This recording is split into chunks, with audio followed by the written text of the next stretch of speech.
Arne, what was your thoughts on the touchline when that second goal went in? A relief, although I said immediately to my colleagues, might be a handball. So I wasn't surprised that it took a while before he said it is a goal. So I haven't seen it back, but I assume it wasn't. But I was doubting that a little bit. So happy, but more when the referee pointed towards the kickoff that it was 2-0. I mean, what did you make of the response of your team overall to the last couple of games? In terms of results, is of course very good, but there were also a few things similar than other games of ours and a few things that were different. So the things that were similar were that, again, we couldn't score our first chances.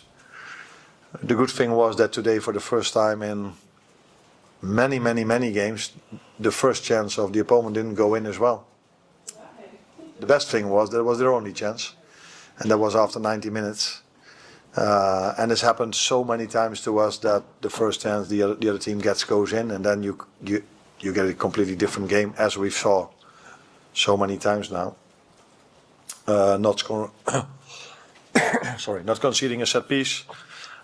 Actually, maybe scoring from one, but because it came from a long throw, it took a while. But these are things that are so important if you want to win a game of football. And yes, people would probably say you had more control or you didn't concede as much. Yeah, but it's quite a difference if you go 1-0 down after 5 minutes and you have to chase the game. Or you're 0-0, you're controlling the game, and after 1-0 you can control it even more. Even at 0-0 today, the supporters were singing your name, and they were throughout the game. I mean, how much does that mean to you to have that unwavering support from them, even in spite of the last few weeks? Yeah, a lot. It says a lot about the club and about the fans. That they were not only supportive for me, but for our whole team. I think if you have such a run of form we are having, and you have an away game, and the away end is so full and supports the team from start to finish, including me indeed. That's special. Not only after the 1-0 already are 0-0 from, like I said, from start to finish. So it tells you that this club is always together, but maybe even more in difficult moments, and then they appreciate probably even more what you've done for the club and support you then. And I think that's what makes a club special as well. To support someone when he's successful is much easier than to support someone or a team or an individual when things are as tough as they are now. Never mind the second goal. How did you feel when the first goal went in? Because it's been a while coming, hasn't it? For us to score a goal is not a while coming, but for us to go 1-0 up has been indeed. The scorer? I'm talking about the scorer. Oh yeah, that's also true. Yeah, but that is also a bit unfair to him because normally as a number 9, I think in general number 9 plays more minutes than I've played Alex till now, because of the obvious reasons. So even today I had to take him off after 65, I think. So yes, he's played already quite a lot of games, but in terms of minutes, not so much. And it's very important for us as a team that we went 1-0 up, but I think it was also important for him because I think it was his third chance, maybe fourth of this game. And I don't think there was much more than 10 minutes in him to go. So then to score just before you come off was important for us, but also for him. Michael? Can I ask you what you made of Florian Wirtz's performance today? Good, as the team played a very good game. So recently I've been asked a lot about individuals when they've played maybe not a game of their usual standards, and I've pointed out to the team every single time. So now after a very positive performance from Florian, I can acknowledge that, but I also want to emphasize on the team performance that was much better than some other ones. What did you ask him to do today? Like I've asked to all of them, play to your own standards. But I think we tried to create an extra midfielder, and he was very important for us to find every time that extra midfielder. He was good in when he made the dribble. He was really good in his one-touch balls. I even remember a moment where he played the balls diagonally into the 18-yard box to Cody Kakpo, which then doesn't lead to a shot, so no XG value. but we had many of those moments, and he was part of many of those moments, I think. So good game. Performance staff was constantly telling me he needs to go out, because he's been out for 1.5, 2 weeks, and he only trained once. So to a certain extent, maybe it was a bit of a risk to keep him in the team, but some situations ask an exception, and I think today was one of them.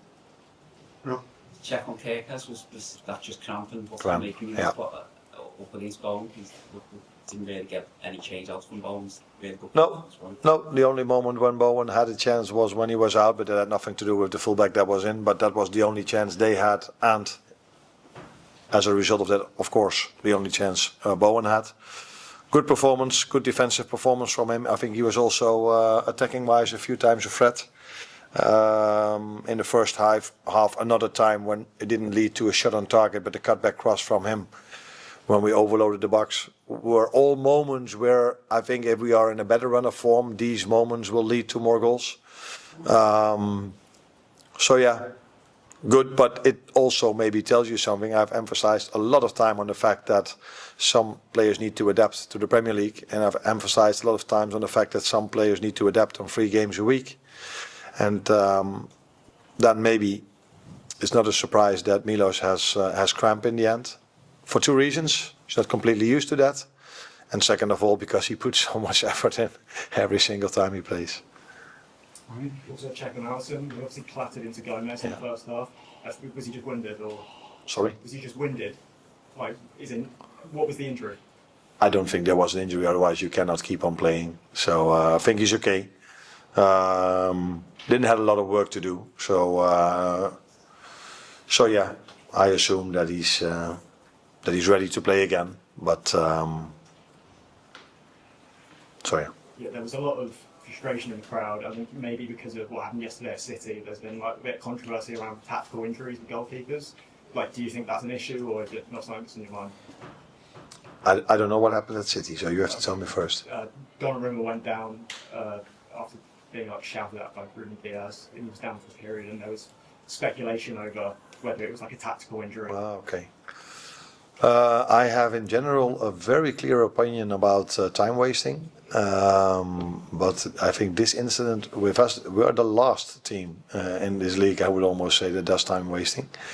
But I've noticed in the last few weeks when we've lost and when we're a goal down, I've seen so many time wasting, so it's a bit of a. And I was constantly hoping if I would get that question, or people would notice it. And now we are winning, and I get the question about time wasting. This is so weird. Actually, the other team where I would never suspect time wasting over City, by the way, because I've said so many times, our Paris Saint-Germain game or so many games we've played, they were just a joy to watch because that was never part of the game. And I've watched recently a lot of games where time wasting was a part of it. So I would be in favor a lot about that the Premier League is going to do something about time wasting. And I have my ideas about it, but it's not smart to say anything about it after you lose a game of football. But if anyone is interested in the Premier League, I'm more than open to talk to him about my ideas. Just quickly, last time Mo didn't start Premier League game for 2024 here. What was your thinking behind not starting him today? Was it just you needed to have a rest? Or? No, I got this question, of course, already a lot, and it's every time when we play a game, when I don't play Florian Wirtz, when I don't play Alexander Isak, when I don't play Koitike, when I don't play Mo Salah, it's about that, which is normal because they're all outstanding players, and Mo has had an unbelievable career here at this club and will have a very good future at this club. Because he's such a special player. 4 games in 10 days with only 14 to 15 outfield players available for us.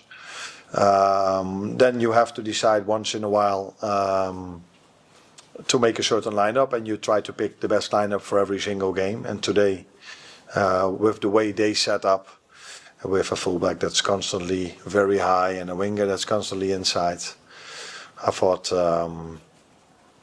that this could help the team. But like I said, he's been so important for this club and will be important for this club in the future.